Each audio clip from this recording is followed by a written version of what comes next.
Hello friends, welcome back to dream veg food. ఇవాళ వచ్చేసి cutlet చేసుకుందాము. పైన క్రిస్పీగా లోపల సాఫ్ట్గా చాలా అంటే చాలా బాగుంటాయి.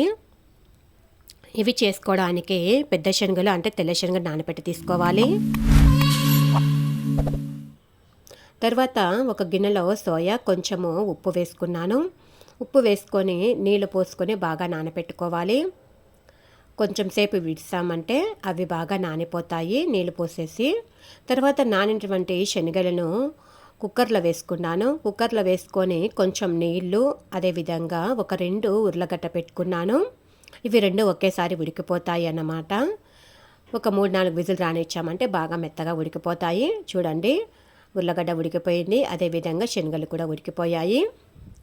సోయా ఇక్కడ బాగా నానిపోయాయి. తర్వాత ఈ సోయాలో ఉన్నటువంటి నీళ్ళన్నీ బాగా పిండేసుకొని మిక్సీ జార్లో వేసుకోవాలన్నమాట.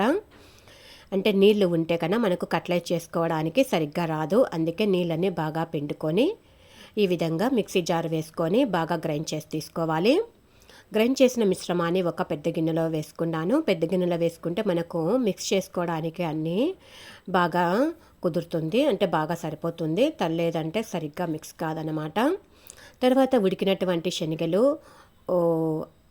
పొటాటో ఉంది కదా, అదే మనం ఉర్లగడ్డ కూడా ఉడికిపెట్టుకున్నాం కదా, అది బాగా తోలు తీసేసుకొని అన్నింటినీ బాగా చూపించిన విధంగా మెత్తగా మిక్స్ చేసుకోవాలి. తర్వాత సన్నగా కట్ చేసుకున్నటువంటి ఆనియన్ వేసుకున్నాను. తర్వాత సన్నగా కట్ చేసిన పచ్చిమిర్చి, ఒక క్యారెట్ తీసుకొని కొంచెం తురిమి తీసుకున్నాను. తర్వాత కారం పొడి, ధనియాల పొడి, కొంచెము జీలకర్ర పొడి, కొద్దిగా గరం మసాలా కూడా వేసుకున్నాను. తర్వాత కొంచెము అల్లం వెల్లుల్లి పేస్ట్ కూడా వేసుకోవాలి. తగినంత ఉప్పు వేసుకొని మళ్ళీ బాగా మిక్స్ చేసుకున్నాను అనమాట. ఈ విధంగా మిక్స్ చేసుకున్న తర్వాత కొంచెంగా తీసుకొని పిండి ముద్దను చూపించిన విధంగా రౌండ్ షేప్లో చేసుకోవాలన్నమాట. ఇవి కాస్త తేమగా అనిపిస్తే కనుక కొంచెం బియ్యం పిండి వేసుకొని కలుపుకొని ఈ విధంగా కట్లెట్ మాదిరి షేప్ చేసుకొని పెట్టుకోండి. తర్వాత ఒక గిన్నెలో కార్న్ఫ్లోర్ తీసుకున్నాను. అంటే ఇది మొక్కజొన్న పిండి, అందుకే కలరు శనగపిండి కలర్ మాదిరి ఉంది, కానీ ఇది కార్న్ఫ్లోరు. తర్వాత కొంచెం మైదా, అందులోనే కొద్దిగా ఉప్పు వేసుకొని కలిపెట్టుకోవాలి. ఇది చాలా నీళ్ళగా చేసుకోకూడదు, కొంచెం చిక్కదనంగా ఉండాలి. తర్వాత కడాయిలో నూనె పోసుకున్నాను. నూనె కాస్త వేడి చేసుకోవాలి.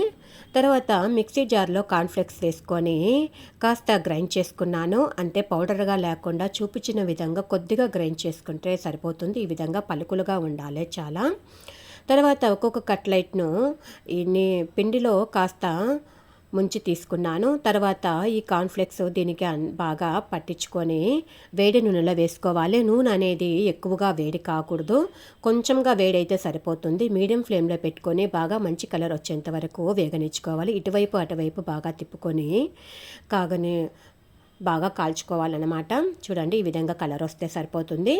తర్వాత వీటిని తీసేసుకుంటే ఇవి రెడీ అయినట్లే.